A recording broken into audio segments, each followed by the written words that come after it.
नमस्कार बालमित्रांनो, आज आपण जॉमेट्रिकल शेप्स यांची माहिती घेणार आहोत। हा आकार आहे क्यूबॉइड, याला आपण क्यूबॉइड असं म्हणू शकतो किंवा मराठीमध्ये त्याला इष्टिका चित्ती असं म्हणतात। याला एजेस किती आहेत, कॉर्नर्स किती आहेत आणि याचे सरफेस किती आहेत, म्हणजे याचे पृष्ठभाग, याचे कडा आणि कोपरे किती आहेत हे आपण आज बघणार आहोत। तर पहिल्यांदा आपण एजेस मोजूया। याच्या एजेस म्हणजे कडा किती आहेत बघा, 1 2 3 4 5 6 7 8 9 10 11 आणि 12 याचे जे एजेस आहेत त्या 12 आहेत, म्हणजे कडा किती आहेत 12।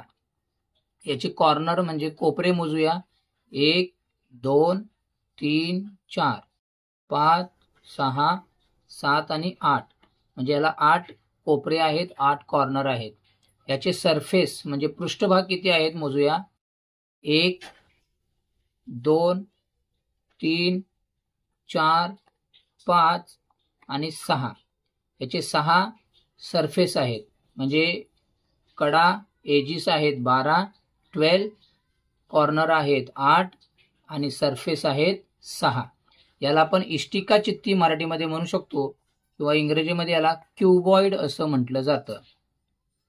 दुसरा आकार आहे कोन। आपल्याकडे आईस्क्रीम खातो ते कोन असू शकतात किंवा विदूषकाची कोन असतात। विदूषकाची जी टोपी आहे त्याला सुद्धा आपण इंग्रजीमध्ये कोन असं म्हणतो किंवा मराठीमध्ये त्याला शंकू असं म्हणतात। तर याला जे कॉर्नर आहेत म्हणजे कोपरे आहेत 1 आणि याच्या जे एजेस आहेत त्या एजेस किती आहेत पाहूया याला। तर कोन मध्ये 1 एज आहे आणि 1 कॉर्नर आहे। याला कडा जी आहे ती 1च आहे आणि हा कॉर्नर जो आहे तो 1च आहे, म्हणजे कोपरा पण 1 आणि कडा एज पण 1च आहे। याला काय म्हणायचं मराठीमध्ये, शंकू किंवा इंग्रजीमध्ये याला कोन असं म्हणतो। तिसरा आकार आहे सिलेंडर। सिलेंडर सर्वांनी पाहिलेला आहे घरामध्ये। याला दंडगोल असं सुद्धा म्हणतात मराठीमध्ये। तर सिलेंडरला जे 2 एजेस आहेत, ही वरची एक आहे आणि खालची एक आहे, परंतु याला कुठल्याही प्रकारचा कॉर्नर नाही। एजेस आहेत, कॉर्नर नाही।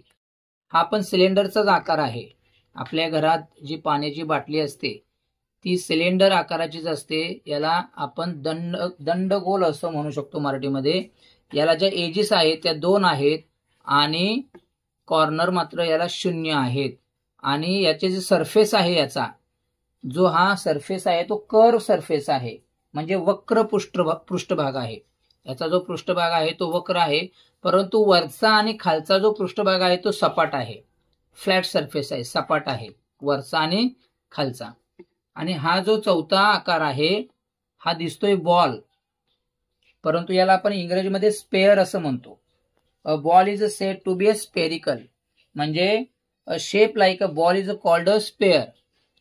जो चेंडूचा आकार आहे त्याला स्पेअर असं म्हटलं जातं। मराठीमध्ये आपण याला गोल म्हणू शकतो। याला कॉर्नर ही नाहीत आणि एजेस पण नाहीयेत, म्हणजे याला कडा पण नाही आणि कोपरे पण नाहीयेत, म्हणून याला 0 कॉर्नर आणि 0 एजेस आहेत। आणि याचा जो सरफेस आहे, पृष्ठभाग आहे, तो आहे वक्राकार, म्हणजे त्याला काय म्हणू आपण, कर्व सरफेस आहे। त्यामुळं ही वस्तू रोल होते वरून खाली पडताना। हा सिलेंडर सुद्धा वरून खाली जाताना रोल होणार, घरंगळत जाणार। क्यूबॉइड मात्र घसरत जाणार। क्यूबॉइडला सरफेस जो आहे तो फ्लॅट आहे, सपाट आहे, त्याच्यामुळे तो घसरत जाणार। हा कोन आहे तो सुद्धा घरंगळत जाणार, रोल होत जाणार आहे। तर अशा पद्धतीने हे 4 सरफेस मी तुम्हाला दाखवलेले, 4 शेप्स दाखवलेले आहेत। हा आहे क्यूबॉइड, हा आहे कोन, हा आहे सिलेंडर आणि याला काय म्हणायचं, स्पेअर। Okay, thank you.